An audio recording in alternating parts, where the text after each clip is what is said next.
أعوذ بالله من الشيطان الرجيم. بسم الله الرحمن الرحيم. قل لعبادي الذين آمنوا يقيموا الصلاة وينفقوا مما رزقناهم سرا وعلانية من قبل أن يأتي يوم لا بيع فيه ولا خلال.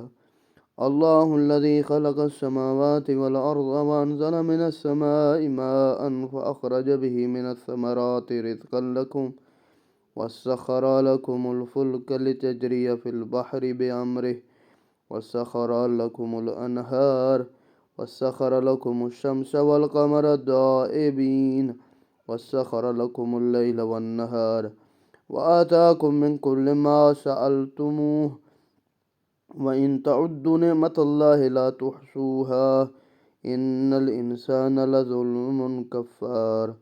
وإذ قال إبراهيم رب اجعل هذا البلد آمنا واجنبني وابني أن نعبد الأصنام رب إنهن أضللن كثيرا من الناس فمن تبعني فإنهم مني ومن عصاني فإنك غفور رحيم. ربنا إني أسكنت من ذريتي بواد غير ذي زرع عند بيتك المحرم ربنا ليقيموا الصلاة فاجعل أفئدة من الناس تهوي إليهم وارزقوهم من الثمرات لعلهم يشكرون. ربنا إنك تعلم ما نخفي وما نعلن وما يخفى على الله من شيء في الأرض ولا في السماء.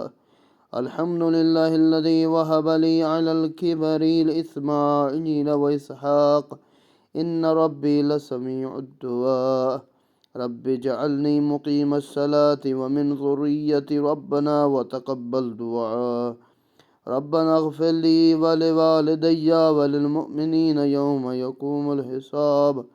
ولا تحسبن الله غافلا عما يعمل الظالمون إنما يؤخرهم ليوم تشخص فيه الأبصار مهطعين مقنعي رؤوسهم لا يرتدوا إليهم طرفهم وأفئدتهم هواء. میرے ایمان والے بندوں سے کہہ دیجئے کہ نماز قائم کریں، جو رزق ہم نے انہیں دیا ہے اس میں سے پوشیدہ اور اعلانیہ طور پر خرچ کریں، اس دن کے آنے سے پہلے جس میں نہ سودا ہوگا نہ دوستی کام آئے گی۔ یہ آیت بڑی ہی شیرین ہے کہ اللہ نے عبادی کا لفظ استعمال کیا، میرے بندے۔ کس قدر اللہ نے نیکوں کو اپنا بندہ کہا ہے، اپنا عبد کہا ہے، بڑا شرف ہے، عزت والا ہے۔ یعنی راہ خدا میں علی الاعلان بھی خرچ کریں اور پوشیدہ بھی۔ علی الاعلان خرچ کرنے کا یہ مقصد ہے کہ آپ کو دیکھ کر معاشرے والے دوسرے لوگ بھی خرچ کریں گے، اور ایک بڑے معاشرے کے اندر انفاق فی سبیل اللہ کا رواج رسم پیدا ہوگا۔ اللہ ہی نے آسمانوں اور زمین کو پیدا کیا، آسمان سے پانی برسایا، پھر اسے تمہاری روزی کے لیے پھل پیدا کیے، کشتیوں کو تمہارے لیے مسخر کیا تاکہ اس کے حکم سے سمندر میں چلیں، دریاؤں کو بھی تمہارے لیے مسخر کیا۔ تم دریا کے اندر جاتے ہو، مچھلیاں پکڑتے ہو، ہیرو جواہرات ہر قسم کی قیمتی شے تمہارے ہاتھ میں آ جاتی ہے۔ اللہ نے مسخر کیا، یعنی آپ کو اختیار دیا، اور اسی نے ہمیشہ چلتے رہنے والے سورج چاند کو تمہارے لیے مسخر کیا، اور رات اور دن کو بھی تمہارے لیے مسخر کیا۔ یعنی تم جب دیکھتے ہو تم اس چیز میں تسخیر حاصل کر سکتے ہو، اور اسی نے تمہیں ہر اس چیز میں سے دیا جو تم نے اس سے مانگی ہے۔ اگر تم اللہ کی نعمتوں کا شمار کرنا چاہو تو شمار نہیں کر سکتے۔ انسان یقیناً بڑا ہی بے انصاف اور ناشکر ہے۔ یہ اللہ کی جتنی نعمتیں اگر انسان خود اپنی ذات میں دیکھے، یہ جو جسم ہے کہ اس میں کتنی نعمتیں، آنکھ ہے، ہاتھ ہے، پاؤں ہے، پھر یہ تو ظاہر ہے، اور لیکن جو باطن میں ہے کتنی چیزیں ہیں، یہ سب چیزوں کا انسان اگر شمار کرنا چاہے لیکن نہیں شمار کر سکتا۔ وہ وقت یاد کیجئے جب ابراہیم نے دعا کی کہ میرے رب اس شہر کو پرامن بنا، یعنی خانہ کعبہ مکہ کے لیے کہا، اور مجھے میری اولاد کو بت پرستی سے بچا کے رکھ۔ پھر حضرت ابراہیم فرماتے ہیں میرے رب ان بتوں نے بہت سے لوگوں کو گمراہ کر رکھا ہے، پس جو شخص میری پیروی کرے وہ میرا ہے، جو میری نافرمانی کرے تو یقیناً بڑا معاف کرنے والا ہے۔ یعنی اللہ کی جو نافرمانی کرتا ہے پھر بھی اللہ پھر اسے معاف کر سکتا ہے اگر توبہ کرے۔ ہمارے رب، میں نے اپنی اولاد میں سے بعض کو تیرے محترم گھر کے نزدیک ایک بنجر وادی میں بسایا، اے ہمارے رب، تاکہ یہ نماز قائم کریں، لہذا تو کچھ لوگوں کے دل ان کی طرف مائل کر دے، انہیں پھلوں کا رزق عطا فرما تاکہ یہ شکر گزار بن جائے۔ جب حضرت ابراہیم علیہ السلام نے اس وقت دعا کی جب بیت اللہ تعمیر فرما رہے تھے اور زندگی کے آخری حصے میں تھے۔ حضرت اسماعیل و اسحاق آپ کے عالم میں پیری میں پیدا ہوئے تھے، اور اس وقت حضرت ابراہیم نے جو ان کے لیے کہا کہ میرے اللہ، میں ان کو چھوڑ کے جا رہا ہوں، یہ اطراف کے جتنے لوگ ہیں نا، ان کے ہمسائے، ان کا دل نرم ہو جائے، ان کے ساتھ آنا جانا رکھے۔ اے ہمارے رب، جو کچھ ہم نے پوشیدہ رکھتے ہیں، جو کچھ ہم ظاہر کرتے، اسے جانتا ہے۔ اللہ سے کوئی چیز نہ تو زمین میں چھپ سکتی ہے نہ آسمان میں۔ ثناء کامل ہے، تعریف ہے اسی کی، اس اللہ کے لیے جس نے عالم پیری میں مجھے اسماعیل اور اسحاق عنایت کی۔ میرا رب تو یقیناً دعاؤں کا سننے والا ہے۔ یعنی حضرت ابراہیم کو اسماعیل اور اسحاق علیہ السلام جو ملے وہ بڑھاپے کی عالم میں ملے، پھر بھی وہ کہہ رہے ہیں کہ میں دعا مانگتا رہا اور اللہ ہی قبول کرنے والا ہے۔ میرے رب، مجھے نماز قائم کرنے والا بنا، میری اولاد میں سے بھی، اے ہمارے رب، میری دعا قبول فرما۔ اے ہمارے رب، مجھے اور میرے والدین اور ایمان والوں کو روز حساب مغفرت سے نواز، یعنی انہیں معاف فرما۔ ظالم جو کچھ کر رہے ہیں، آپ اس سے اللہ کو غافل تصور نہ کریں۔ اللہ نے بے شک انہیں اس دن تک مہلت دے رکھی ہے جس دن آنکھیں پھٹی کی پھٹی رہ جائیں اور وہ سر اٹھائے دوڑے ہوں گے، ان کی نگاہیں خود ان کی طرف بھی لوٹ نہیں رہوں گی، ان کے دل خوف کی وجہ سے کھوکھلے ہو چکیں گے۔ یہ حضرت ابراہیم علیہ السلام کی دعا کے بعد خدا نے پھر کہا کہ ان کافروں کی حال بتائے، یعنی یہ جو جابر ہیں، یہ ظالم ہیں، قیامت والے دن جب آئیں گے تو ان کی حالت کیسی ہوگی، اور اتنی بری حالت ہوگی کہ روز محشر اتنا سخت مرحلہ ہوگا، ان کی آنکھیں نکلی ہوں گی، خوف سے ان کے دل پھٹ رہے ہوں گے۔ وَأَنذِرِ النَّاسَ يَوْمَ يَأْتِيهِمُ الْعَذَابُ فَيَقُولُ الَّذِينَ ظَلَمُوا رَبَّنَا أَخِّرْنَا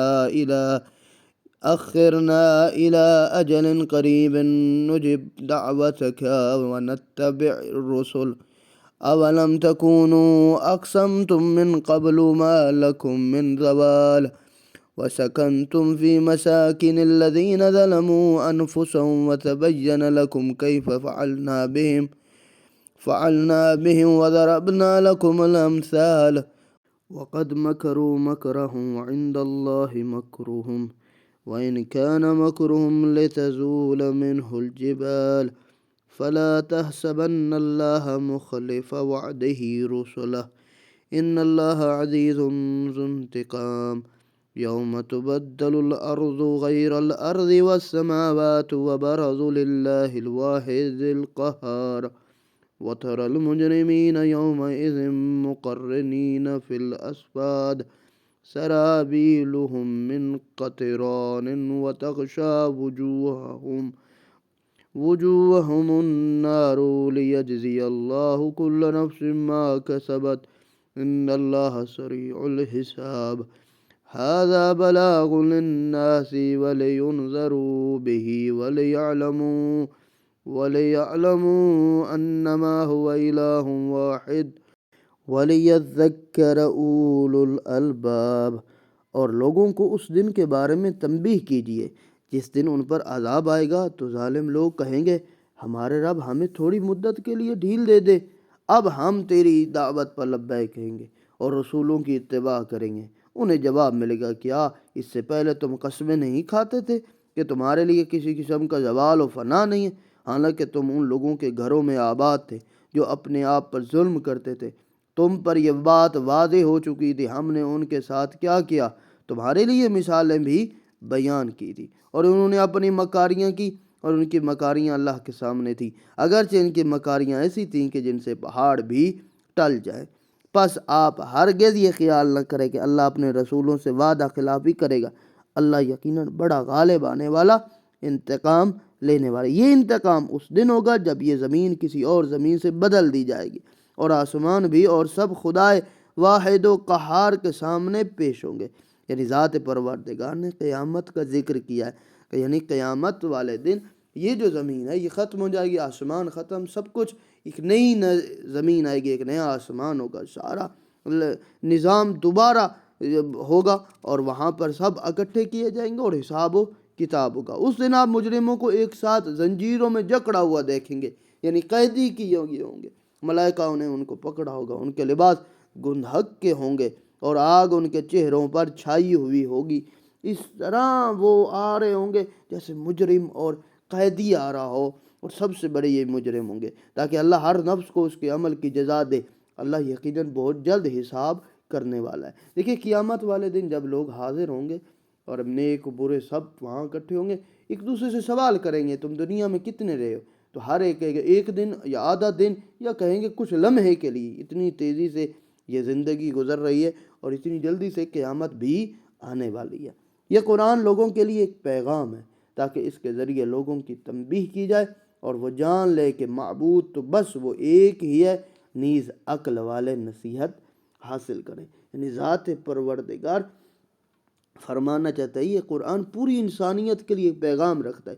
یہ پیغام 3 چیزوں پر مشتمل ہے: لوگوں کو تنبیہ کرنا ہے، خطرات میں گھرے ہوئے لوگوں کو، انسانوں کو سب سے زیادہ تنبیہ کی ضرورت ہے، تو وہاں پر انسان یہ قرآن ان کے سمجھاتا ہے، توحید بتاتا ہے، اللہ کی ایک پرستش کرنا چاہیے، عقل سلیم کو سوچنے اور حقائق کا کھوج لگانے کی دعوت دیتا ہے، کہ یہ دیکھیے قرآن جو کہہ رہا ہے، آئیے آسمان کی طرف دیکھو، زمین کی طرف دیکھو، ہر اللہ کی دی ہوئی نشانی کی طرف دیکھو اور اس سے عبرت حاصل کرو۔